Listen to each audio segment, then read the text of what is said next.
Hey, y'all. Welcome to the live. It's 6 p.m. my time, Pacific Standard Time. This is Gina Tabrizi. I finally moved the YouTube live laptop over here. Now they're getting kind of this angle. They've been looking at this the whole time. I don't know that it's my best and most flattering side, but I'm trying to find a way, and I'll move the camera to help out a little bit. Hi, Gary. How are you? Gary's asking, where are you broadcasting from tonight? And I'm on live. Hi, Marla. Good to see you. So I'm explaining this whole thing. How do I listen? Gary, I'm on right now. I can't answer you. Anyways, somebody tell Gary, reach out to Gary Sherwin, Sherwin, and messenger him and tell him, go on Ask Gina. Did you all know that on the page, when you follow, there's a way to turn on notifications to say, notify me when Ask Gina goes live. So if you've done that, give me a thumbs up so that I know that you've done that and you're able to do it. And if not, I just discovered it myself. So hi Nellie. So I'm trying to keep up with the times. Hi, Elisa. And I'm not very good at the technology thing. So thank you for the thumbs up. I do the best I can with what I have, with what little experience I have. So as a licensed marriage and family therapist through my 33-year-long career, I had very little use of any kind of electronics. All I had to do was sit back, use my ears to listen, take notes, and keep moving forward. So hi, Brenda Paul. I love having this time with you guys on Ask Gina. It's been super fun for me to grow this community with you. It is challenging. I have to say that on days when I am not feeling my best or at 100% to show up here. But check it out. Tonight's topic is about how can I change my life? And I'm going to start by saying that if you make a commitment to something and you keep it no matter what, sometimes that commitment is the thing that keeps you going and keeps you alive. Like, I can't check out now. I promised my kids I would show up for their rehearsal or their performance at the school 6th grade play.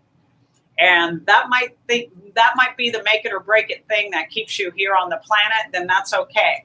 The more commitments that you keep and honor with other human beings is a great and amazing way to hold yourself accountable. So the more that you commit to outside of yourself, the more you have to show up for, the more reason and purpose it gives you to sticking around. So I've been in a whirlwind of hearing from a lot of people about a struggle to find a purpose and find themselves and find their path and get on their path and not believing that there's anything out there for them. And it is very, very painful to hear that from people, because I know I've gone through that over and over in my life. When I felt depressed, or when I felt down, or when I felt lost, when I felt disconnected from other people. So tonight is about how can I change my life and what happens when you feel that disconnect. And the first tip I'm giving you is to say, commit to something. Commit to a book club. Commit to a volunteer. Commit to showing up to church on Sunday. Take a commitment at church on Sunday that forces you to be there because people are counting on you and expecting you to show up. Brenda, love you. Give your time when you're not up to it. Girl, that's more often than I would care to admit. But this is a commitment, okay? And it doesn't matter that I'm not getting paid and that nobody else in my family or in my life is holding me accountable, and nobody would know if I didn't show up. I know that you all would know. Shada says, commit to Super Soul Sunday. So Shada and I made a commitment when I visited her 2 weeks ago in New York that I would get on with her. We would watch Super Soul Sunday together, and we kind of FaceTime each other while we're doing that. And I love it. And it's the Eckhart Tolle series. What is it called, Shada? Something Earth, Naked Earth, something with Earth. So I'm just into the talk and not into the title. So tell me what it is, because maybe you all want to listen to it. Now, sometimes it sounds like I'm rambling, but I am intentionally just sharing with you my real and raw self. And I'm easily distracted and can get into other subjects. New Earth. I'm like Naked Earth. New Earth. That's what it's called. And it's amazing. And Shada showed it to me. And I had no idea. And it's a fabulous series if you want to watch it. Brenda, I don't know my path. Now, I lost my husband 49 years. I don't know how to go on. So even when you're depressed, which I have been and I am, and I go in and out, and I would say frequent the land of depression more often than I care to. Good night, Gina, and everyone from Jamaica. Okay, hi, Donna. Hello, good evening. So when you're in that place, Brenda, you need to do something to get outside of yourself. When you focus on what you've lost, and you've lost a loved one and someone who's very significant in your life. I lost my dad 2 years ago. He was very significant. That same year, I lost one of my very best and dearest friends within 2 months of each other. The year before that, I lost my aunt and my uncle. When you have a huge loss like that, there's no one that can replace that place in your heart that they took up. But what they want for you is they want for you to find purpose and meaning and continue. They want you to celebrate their life by celebrating yours, by honoring yours, by moving forward, by doing things that they would have wanted you to do, whether that's singing or making a great meal or bringing your family together or being of service, whatever their thing is. And hey, if you heard a bunch of like wind tunnel noise, that was my heater in my house. I just realized it was on and really loud.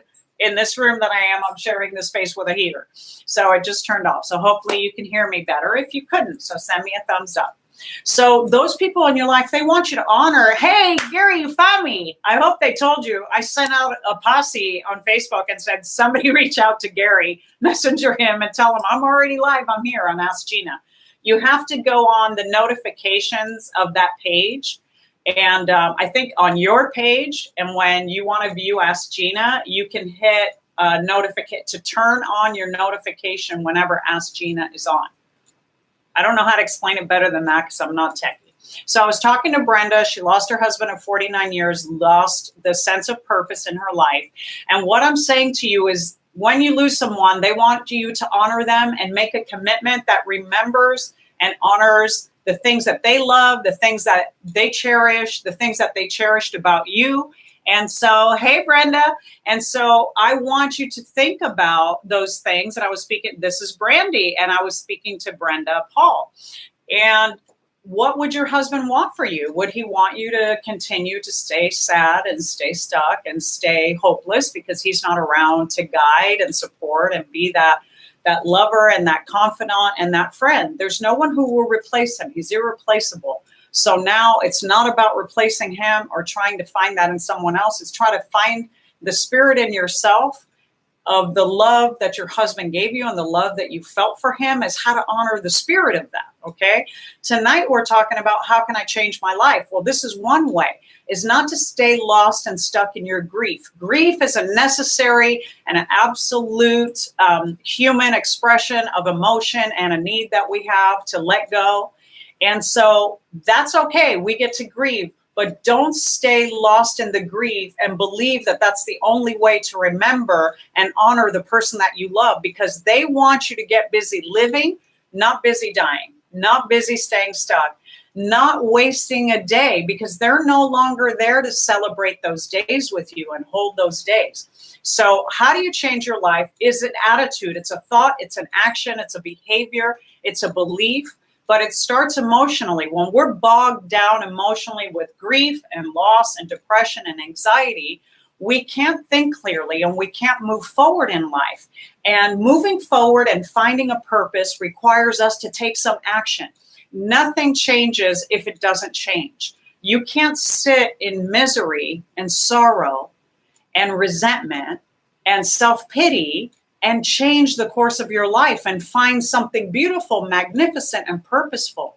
When I feel sad, and last night I hit a wall with sadness and pain, it was so much that I started to feel angry. Have you ever been so upset that it makes you angry, that all you can feel is anger? Hi, Kenna. And just tell me, thumbs up, hearts, yes or no, whatever. It's like you get so full of pain and sorrow that it turns into rage and anger.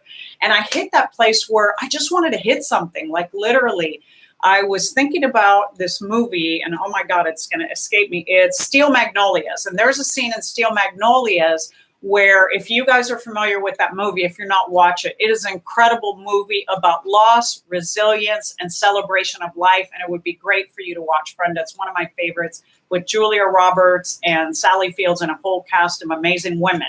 And in this is Weezer. And I'm forgetting the name of the actress who plays Weezer. Okay, I think it's Shirley MacLaine.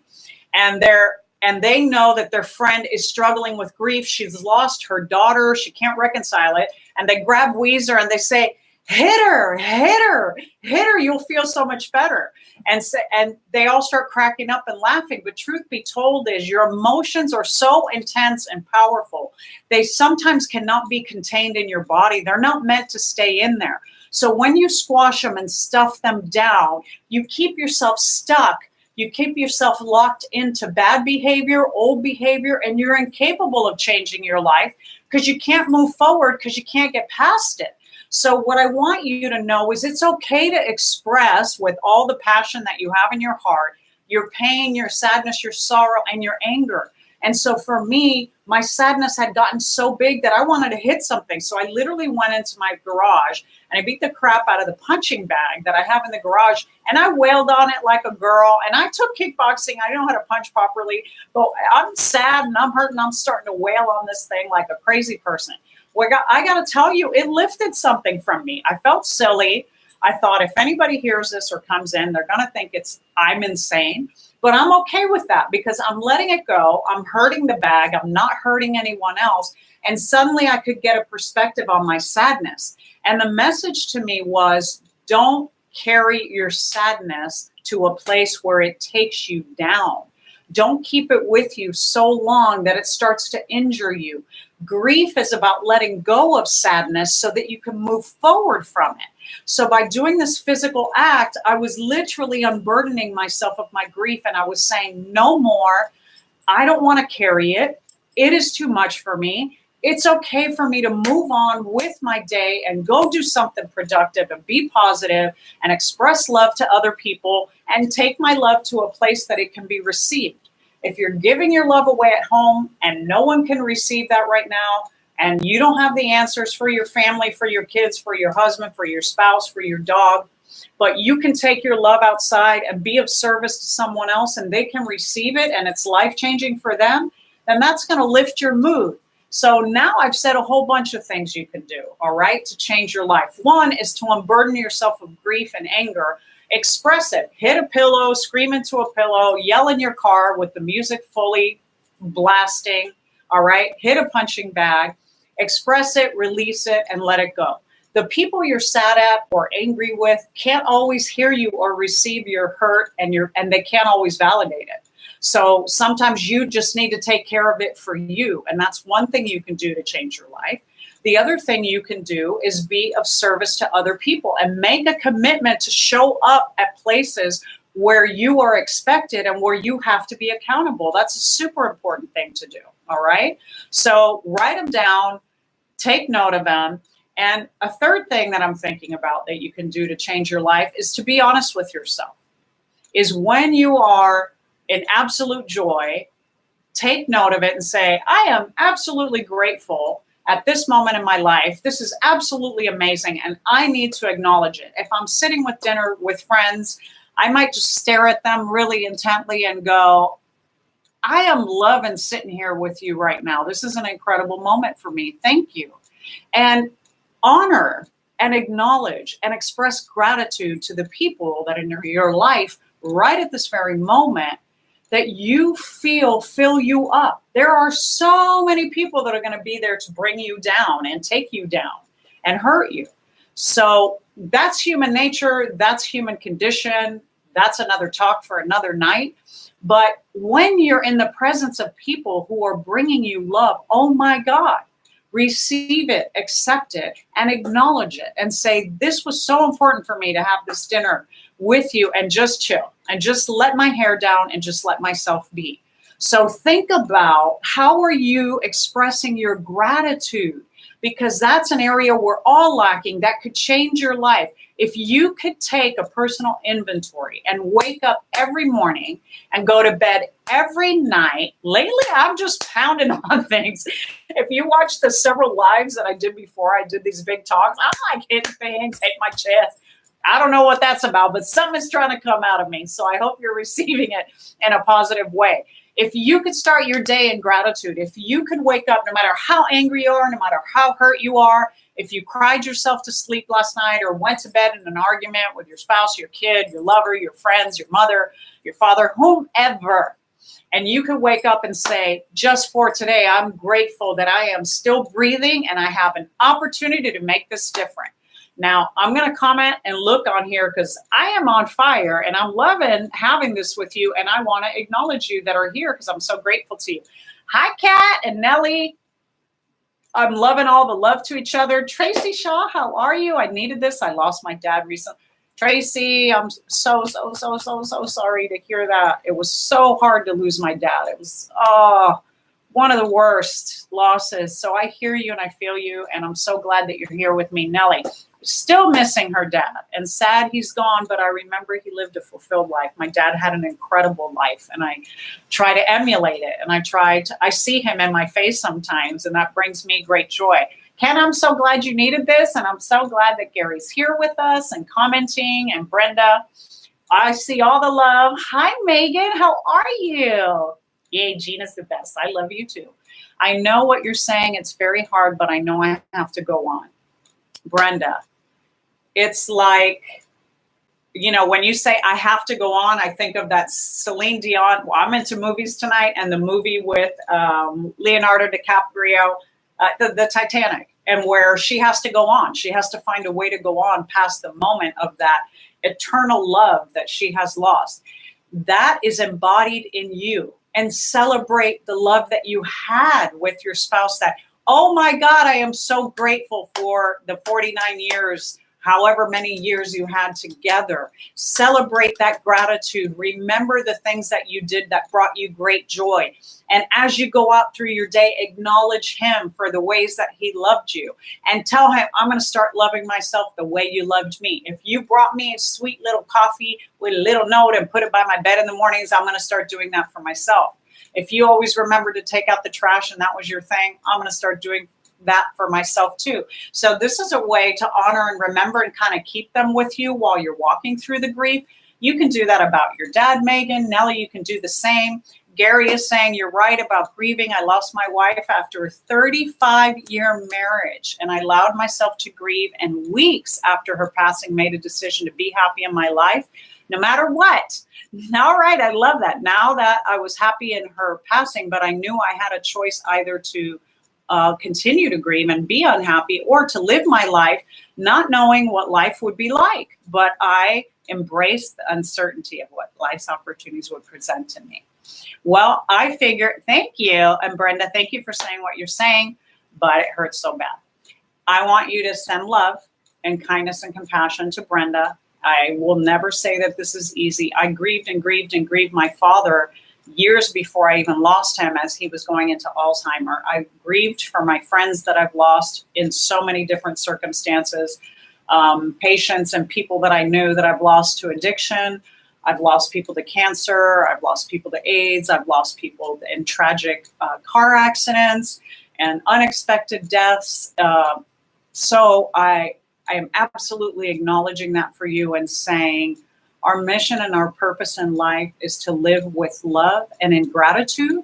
And when we lose someone, as horrific as that is for us, it is not the ending of our life. It's the ending of that chapter. And no one ever wants the chapter of their love for their loved one to end. My mother is 84 years old. She was 82 when my dad passed. And for the last 2 years have been finding herself and her purpose and a reason for staying here because nothing in her wanted to stay. She's known him since she was a child, like 5 years old, like growing up in the same neighborhood, and their families were literally families to each other. So I hear you. I see you. I acknowledge that. Everyone else here is acknowledging that. Just know that you're not alone. We all feel and have those very same experiences. The circumstances might be different, but we honor you and we hear you. And tonight is about how can I change my life? And part of that is to say, I love my husband with everything that I have, and he would want me to be happy. And I can't continue to bury myself in this grief and this pain because I know it's not what he would want for me. So let me start living as he would want me to live. And try that just for a minute. I know it's hard, and Gary's encouraging you, and I'm encouraging you, and I think everyone else is here too. Laura is sharing, hi, my name is Jade. Oh, Lenora, it says Lenora. Okay, Jade, the daughter. Hey, and I'm struggling with severe depression. I'm also struggling with past abuse, and I'm from my dad. He's an alcoholic, which is so hard to live with when it comes to my depression. Okay. So, hi, Shada. Love, you said there's more power in letting go than holding on. There is a tremendous amount of power in letting go. So, I want to respond to you and Jade around the issue of the dad and the alcoholic. How can I change my life? I can change my life by making a decision today that my past doesn't define me, that where I've been and what I suffered is part of my history. It's part of the story that got me here. It's not about whether I can live with my dad or appreciate my dad or love my dad. It's can I forgive him so that I can forgive myself for the grief and the pain that I've been carrying because of that alcoholic father? Can I let go of him so that I can let go of my hurt, so that I can be unburdened from that pain? That's a way of changing your life, is making a decision to have forgiveness, to letting go, as Shada just reminded me of, rather than holding on, because you hold on to that identity of your father so that you have something of him to hold on to. But that's not all he is. That's not everything about him, but that is the worst part about him. And that's the part that you need to let go. If there is anything endearing at all about your father that you can hang on to, even if it was years ago, like I'll always remember when my dad took me to kindergarten for the first time, or that one time he woke up and made me pancakes, then that's the memory that I want you to repeat. Your brain wants to accept what is healthy for it. Your brain is wired to accept the good. When we keep feeding it bad and negativity, it's why we get depressed. It's why we get bogged down with worry and anxiety and fear. So your brain has the capacity to heal itself. So when you tell it healing, powerful, beautiful, positive things, your brain will absorb it like a sponge, and it will start to shift how you feel. It will change your mood and your feelings and how you're wired on a cellular level. Start to say, I am only going to remember this good about my dad. Whenever that bad stuff comes up and I think about the abuse and the ways that I've been wronged, I'm going to take that little girl inside of me out of that story. I'm going to hold her and tell her, I love you. And the only thing I want you to remember about dad is that one time he made us pancakes, or he bought that beautiful red bicycle, or he took us to Disneyland or Disney World or whatever our thing is, because all that other crap that he is isn't about you. Isn't for you to carry, isn't your burden to tend to and to mend. It is important for you to let go of your history. Grieve it, write about it, tear it up on a piece of paper, go to a therapist, speak it out, hit it into a pillow, and then give yourself permission to let go of your history. You are not where you came from. That's just a chapter in your life, and it doesn't define you. It's a part of your story, but it is not who you are. And you have the right to let go and grieve things that have been burdening you your whole life. Thank you, Nellie, for sending hugs. Heal the child within. I'm getting a lot of thank you, so thank you. And good morning, Miranda. How are you? Al-Anon, I was told, would help. And I encourage you to go to Al-Anon too for the issue with an alcoholic father. I couldn't agree more to that. And yes, I think there's more power in letting go than hanging on. Tonight is about, hi, thank you, Karen, for saying it was well said. I don't know what was well said because it just keeps coming out and I can't keep up with myself sometimes. So I'm glad you got something out of it. This is about how can I change my life? It starts with you, no one else. We can blame everyone else in our life, and you've heard me on here saying your parents have ownership and responsibility, how they raised you directly impacted who you became as a person.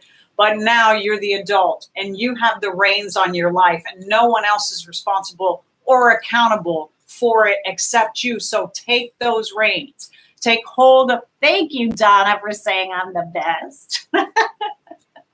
I needed to hear that today. Thank you. Take the reins of your life and start driving that cart, honey, in the direction that you needed to go. I am no longer willing to accept negative, bad, hurtful, angry, sad, manipulative, jealous, and envious people in my life. I am going to just roll past them in my little cart with my little horse that apparently that's the reins I'm holding on to. That's the symbolism for my life right now.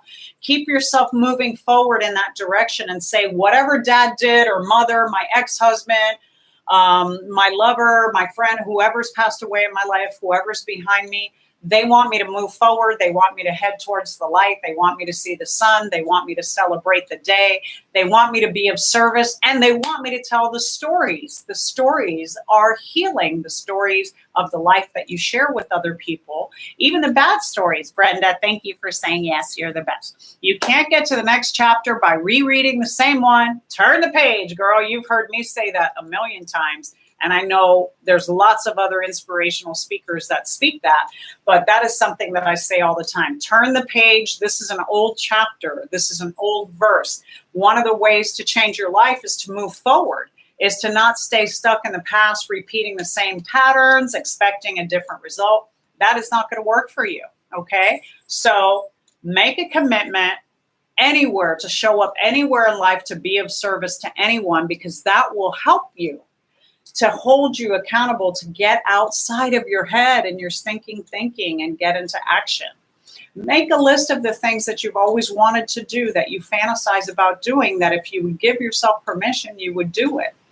Make a list of all the people that you need to forgive and pray for forgiveness and the ability to let them go. Let go, let God, as they say in program, right? Thank you, Gina. I love this time with you. You're awesome. Great words and thoughts. I love this time with you guys too. It's very affirming for me, and it keeps my head straight, and it holds me accountable. I'm being of service, and I'm also checking myself, and I'm emotionally allowing myself to be vulnerable with other human beings in my own way. I know it's crazy because it's on social media, but I'm this way with my friends. I'm this way. I'm just this way in life.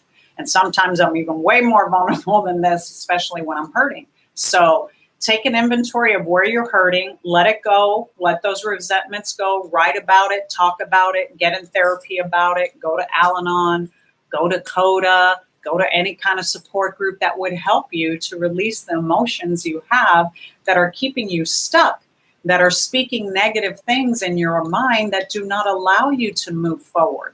And then I want you to take the greatest action that you can take that will change your life. And that is this. Speak to yourself only in kindness and in love and with compassion. Speak to yourself as the parent that you always wanted. If you had that perfect parent, then God bless you, mimic their voice. But if you didn't, and you think about ultimately what would be the perfect parent for me and what would they say to me if I was hurting right now, that's the voice I want you to use. I want you to speak to yourself in love. I want you to have compassion. I want you to have kindness. When you're struggling and you don't have the answers and you're scared and things look really bleak and dark and you're depressed, I want you to say to yourself, I love you. I hear you. I am here for you. I acknowledge you. I know this is painful. I hate that this is happening right now, but I believe in you. And anyone who's ever loved you in your life or loves you now, or you believe loves you, bring them in to that conversation when you're hurting and say, I know that, Beth, Monica, Fred, Angie, my grandma, my grandpa, my mother, my brother, my sister, my father, my friend, my loved one, my coach, my teacher, I know they love me, and I'm going to feel their love right now. I'm going to accept it and receive it, and I'm going to use it as a role model to love myself in the same way, with compassion and with kindness. I am okay. These are words to say to yourself. Get a checklist of affirmations, write them on your mirror, at home and look at it when you wake up every morning. Put it at the side of your bed when you go to bed at night. And take the gratitude inventory. Just like I said earlier, when you wake up in the morning full of gratitude, go to bed at night full of gratitude and write a list. Write a list of 5 things you're grateful for every single day. And you will see how that list changes and grows, and that the most minute thing that you took advantage, like the person that you took advantage of or like you didn't think about, that didn't come out right, but I think you know what I mean, that you took for granted. Thank you. That's what I'm looking for. Push. Someone at the grocery store opens the door for you. Write that. I am so grateful that person helped me. Like, that made that moment easier for me. And it was a beautiful thing. And then have gratitude for the big things, for the blessing of children, for the blessing of a job, for the blessing of a roof over your head, for a beautiful day, for the sun that shines, for the flowers that bloom. Do this every day. And I don't know what Karen's talking about, but she's been there and she's done that. So do it again, girl. Don't ever get over being in gratitude and making that list and doing it over and over again, just like you have to take inventories over and over again. I've committed to go to therapy. It's been a month. I haven't missed a session. I feel good to let stuff out. Yes, you're my poster child, Nellie, for going to therapy. I love it. You know, I'm always encouraging you guys to do that. I am going again myself on Monday. And Memorial Day, I'm going to consider that self-care. I could go out and do different things and relax and all that. Yeah, but you know what? The most critical thing I could do is take care of my heart. So do that. And that is a huge thing that you can do to change your life today, is to get into some kind of counseling or coaching, pastoral or traditional or whatever it is, and then do mindfulness practices of yoga, meditation. Tai Chi is a great one. Anything that helps you to stay in reflection and stay in this moment would help you heal, okay? Meditation is a beautiful thing, so take that on too. I enjoy my time with you guys. I will continue to be here on Wednesdays, except those weird times when I travel and I'm somewhere and I can't figure it out. Other than that, I thank you for being here with me. It means so much to me. I'm so grateful. One of the gifts you give me is by showing up and keeping your commitment with me. And also when you share my page with other people so that other people can have this service as well, and keep them encouraged and keep them coming back too. So you never know when somebody needs to hear a message that's been shared here, right? So feel free and share away. And so love you guys, and I'm praying for you all too, and I'm hoping that you're all good. Too much gas for yoga, just fine. Nellie has too much gas for yoga, girl. I understand that story, and I think there's plenty of times that I have no business going to yoga for the same reason, girl, and you're not alone. So I thank you guys. If you want to continue, you can always watch me on Wings of Encouragement. I'm going to go live there in just a couple of minutes. All right. I just got to tune out, have a little drink of water, regroup, and come back on. So thank you guys so much. I really appreciate you. So God bless. Have a wonderful night. I will see you again soon.